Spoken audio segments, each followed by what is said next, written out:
the Biden administration. Clearly, it's not going as well as they would like to make it look, because then there have been telltale signs, throughout the day today. Early this morning, or rather mid-morning, there was a press conference held by Secretary of Homeland Security Alejandro Mayorkas. He said that they were surging 4,000 federal agents, some of them Homeland Security, some of them Department of Defense, to the border to help relieve pressure on those Border Patrol agents. That was not part of the initial plan.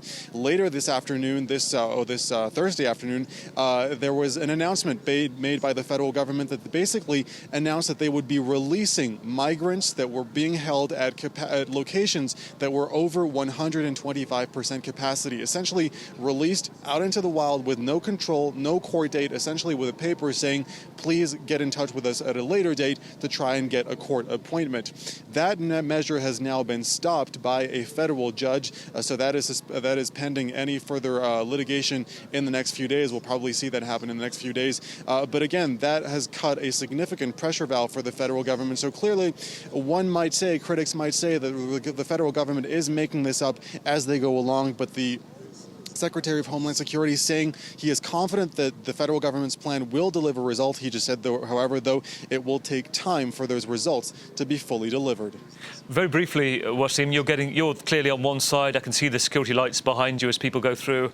We're also seeing these images from the river as well. Are you sensing a kind of panic there, or is there a calm given what you've said, that the troops are there to look at what's going on? What's the atmosphere like?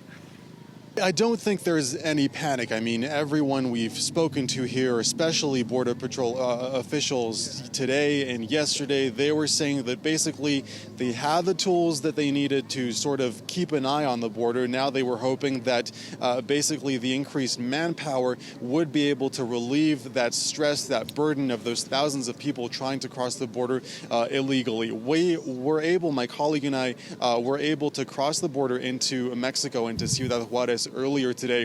We spoke to a number of people who had been there for several weeks.